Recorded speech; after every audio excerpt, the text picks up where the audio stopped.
In my 45-hour 100% playthrough of the original Grand Theft Auto trilogy, including Grand Theft Auto 1, London 69 and London 1961, I completed over 120 missions spanning Liberty City, San Andreas, Vice City and the streets of the capital of the UK.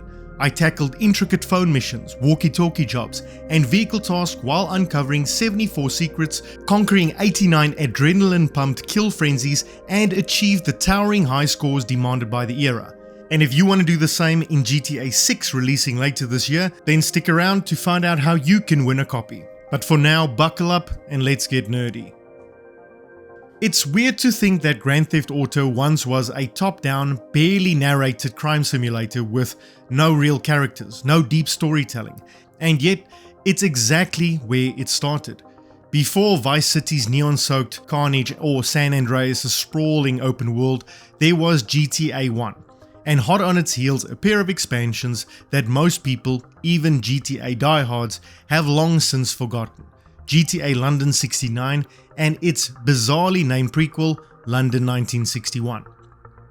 Long before Rockstar built the sprawling, hyper-detailed open world of GTA 5 or Red Dead Redemption 2, Grand Theft Auto was a very different beast.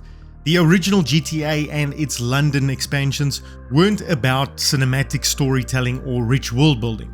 They were about raw, unfiltered chaos. The cities weren't meant to be immersive landscapes, full of NPCs with routines or evolving storylines. They were crude sandboxes designed less for exploration and more as elaborate playgrounds for committing as much crime as possible. Even so, for a 1997 game, GTA 1 was surprisingly ambitious in how it structured its world. Rather than focus on a single city, it gave players 3 different urban sprawls to tear through: Liberty City, San Andreas, and Vice City.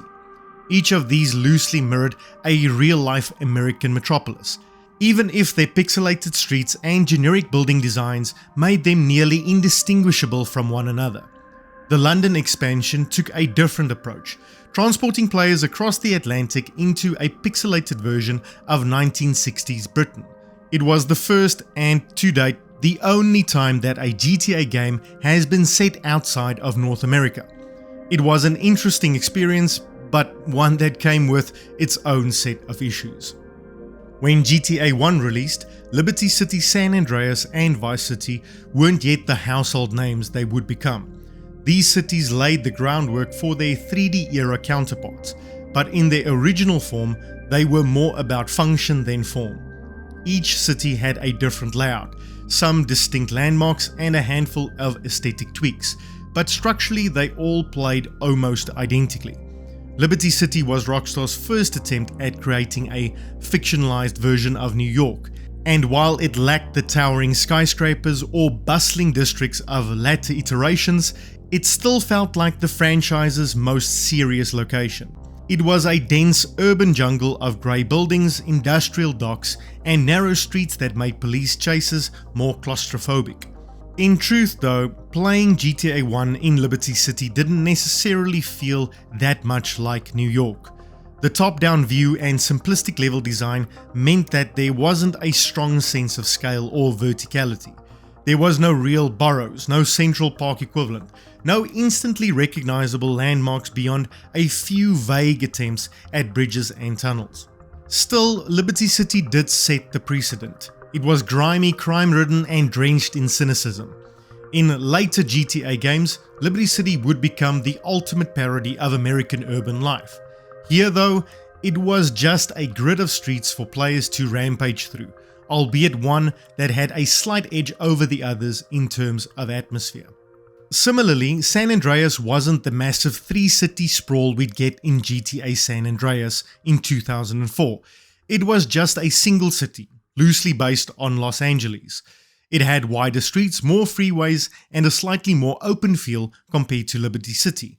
But beyond that, it didn't really do much to differentiate itself. There were some vague hints of California's car culture with a more freeway-heavy layout, but without the technology to render palm trees, beaches, or true urban sprawls. San Andreas in GTA 1 felt more like a reskinned Liberty City than its own distinct entity. One of the more noticeable differences was in how the roads were structured. San Andreas leaned harder into gridlock-style traffic, making it busier at times. But again, it lacked personality. There was no Hollywood, no Beverly Hills, no seedy Venice Beach equivalent. If GTA 1's Liberty City was a crime-ridden version of New York, then San Andreas was just a more freeway-heavy version of the same thing. Vice City in the OG GTA 1, on the other hand, attempted to recreate Miami, but again the technology just wasn't there to make it feel unique. Later games would lean heavily into Vice City's 1980s cocaine-fueled excess. But in GTA 1, it was just another blocky city, barely distinguishable from the others except for some wider roads and more bridges.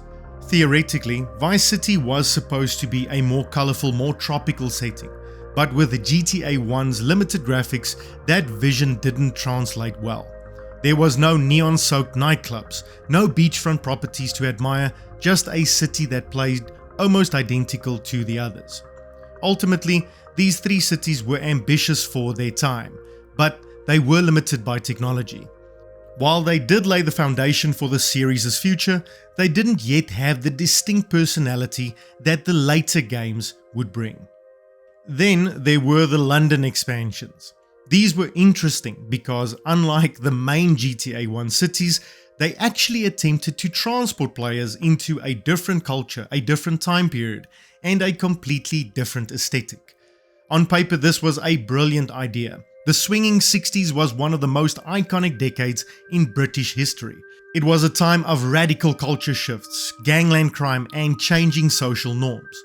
GTA London could have leaned into this hard. Maybe embrace the charm of the Italian Job, the grit of Get Carter, or even the absurdity of Austin Powers.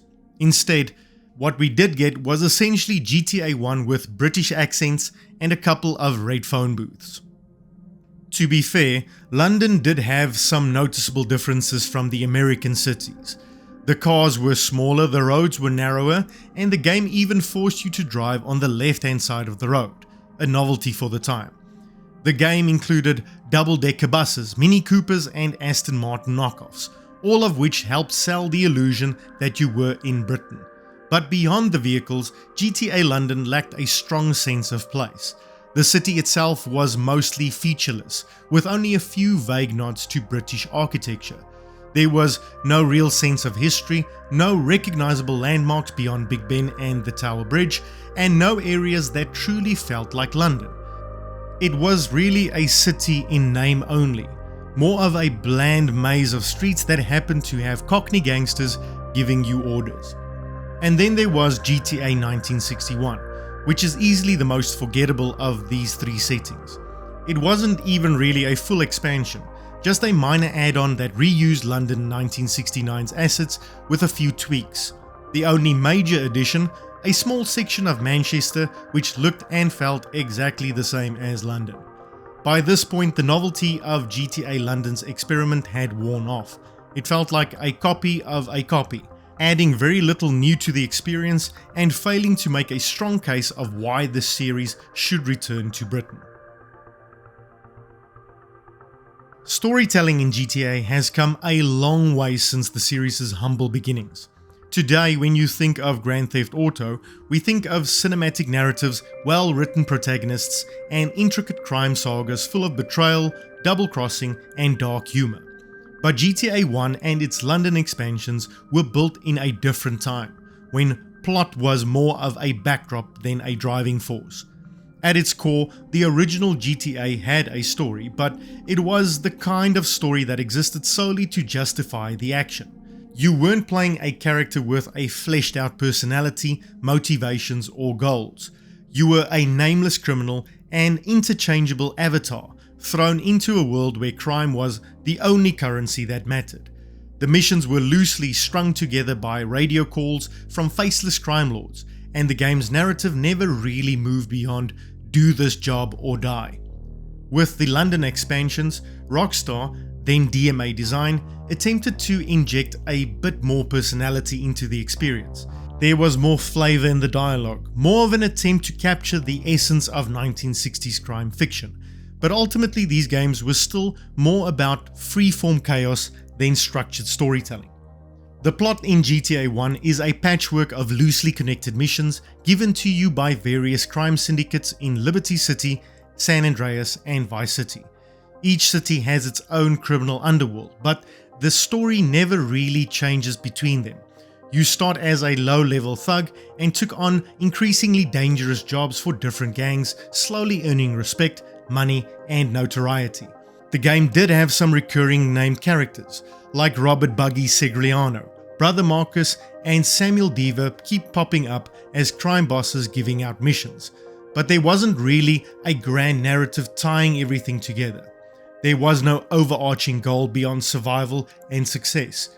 You did what you were told, you killed who you needed to kill, and you moved up the ranks. One of the more interesting aspects of GTA 1's storytelling was its branching structure. You weren't forced to complete missions in any specific order. Instead, you could accept jobs from different gangs, and your standing with one faction might rise or fall depending on who you worked with. This added a small element of choice, but it wasn't deep enough to be truly meaningful. In the end, GTA 1's story was more about vibes than actual plot progression. You weren't playing through a crime drama, you were just a cog in the machine, a nameless thug hoping to stay alive until his next paycheck. The London 69 expansion tried to inject some British charm into the GTA formula, but structurally it followed the same blueprint. You were once again a nameless criminal working your way up the ranks, but this time you were operating under the orders of crime bosses with absurdly over-the-top Cockney accents. Where GTA 1 leaned into American stereotypes, London 69 leaned hard into British gangster tropes. Your employers had names like Harold Cartwright and Jack Parkinson, and they spoke in thick, exaggerated London slang. They'd bark lines like, "Get off your arse and nick that motor, sunshine," or "Make sure that muppet don't get up again." It was the closest thing that GTA had to real personality at the time, even if it was more parody than serious world building. The setting did give London 1969 some flavor, but the actual story didn't deviate much from what GTA 1 had already done. You were still running errands for gangsters, still committing crimes for money, and still working your way up the criminal hierarchy. There was no character development, no larger overarching narrative, just mission after mission of theft, assassination, and destruction. One of the more unique aspects of London 1969's story was how it leaned into periodic shifting elements. The 1960s setting meant that the game tried, in a very loose way, to incorporate themes of gangland crime from the era. There were nods to the real-life London underworld, with warring crime families and power struggles that loosely echoed the stories of figures like the Cray twins, but in the end, it was still the same GTA 1 formula with a United Kingdom skin. By today's standards, GTA 1 and its London expansions are almost quaint in their simplicity, but back in the late 90s, they were pure unfiltered chaos. These were games that encouraged experimentation, creative lawlessness, and open-ended destruction in a way that few others did at that time. While later GTA titles refined this formula with cinematic storytelling, immersive world-building, and cutting-edge technology, the core appeal of the series, unrestrained mayhem in a reactive sandbox, was born right here. From a mechanical standpoint, the original Grand Theft Auto was relatively straightforward. The top-down perspective gave players a bird-eyes view of the city, making it easy to see pedestrians, police, and vehicles. The gameplay loop revolved around stealing cars, committing crimes, and completing missions for various crime syndicates. Despite the simplicity of the presentation, the level of freedom was astonishing for the time. The key to GTA 1's appeal was its open-ended nature.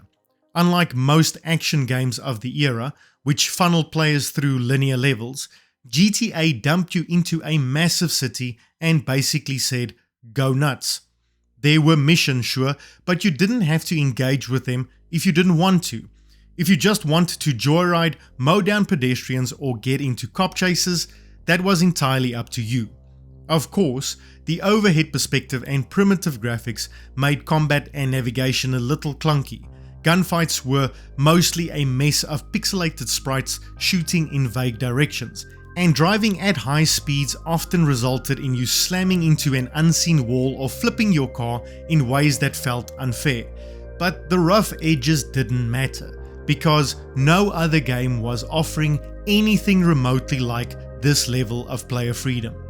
Driving was GTA 1's primary mode of traversal, and one of its strongest gameplay elements. The game features a massive selection of vehicles, each with distinct handling and speed characteristics.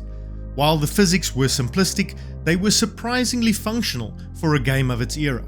Cars had a satisfying weight to them, and getting behind the wheel of high-speed sports cars felt meaningfully different from driving a sluggish delivery van. Stealing cars was central to everything. Need a fast getaway? Yank someone out of a sports car. Want to plow through cops? Find a truck and get ramming. The sheer variety of vehicles added a lot of replayability, especially since the game rewarded you for bringing specific cars to garages for extra cash. That said, the camera perspectives made high-speed chases a bit of a nightmare. You couldn't always see far enough ahead to anticipate turns, which meant that you'd often find yourself smashing into walls, flipping your car, or careening into police blockades with no time to react. Still, when it worked, GTA 1's driving mechanics were some of the most enjoyable elements of the game, setting the stage for the vehicle-based carnage that would follow and define the series. Where GTA 1 excelled in the driving department, its on-foot combat was significantly less refined. Weapons were rudimentary: pistols, machine guns, flamethrowers, rocket launchers, but the impact was more about the chaos that they caused than any real skill-based gunplay. Shooting was quite awkward, relying on simple directional aiming rather than precise targeting. Fights against police or rival gangsters often devolved into frantic bullet spraying, hoping to hit something before you get wasted. There was no real cover system, no tactical depth, just pure run and gun anarchy. What GTA 1 did get right was the sheer variety of destructive possibilities.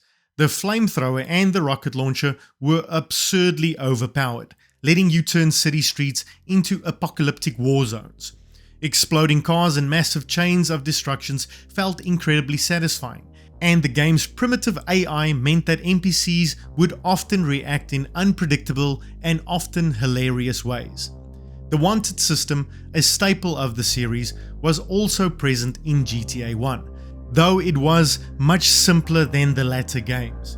Commit enough crimes and the police would start chasing you down. Unlike modern GTA titles, where cops escalate their response with helicopters and SWAT teams, here they just spawned in greater numbers. Still, the thrill of a high-speed pursuit through the streets, ducking and weaving between cars while sirens blared behind you, was already present and accounted for. Missions in GTA 1 and its London expansions were fairly simple affairs. They typically involved stealing a specific car, assassinating a rival, delivering a package, or causing a certain amount of destruction. Completing these missions increased your score, and reaching a specific point threshold was how you unlocked new areas or cities. But missions were never really the point of GTA 1. They were there for structure, but they weren't mandatory in the way that they would become in later games.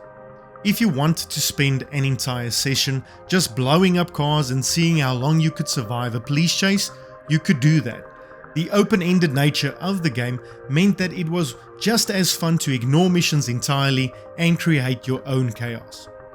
So what are my final thoughts after revisiting and 100% completing the original 2D trilogy?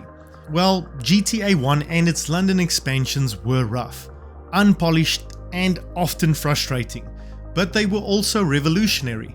The cities Liberty City, San Andreas, Vice City, and the 1960s London offered early glimpses of open-world mayhem, even if they lacked the depth and polish of the later entries. The stories in these titles were thin, more excuse than narrative, but the core experience player-driven chaos was already in place.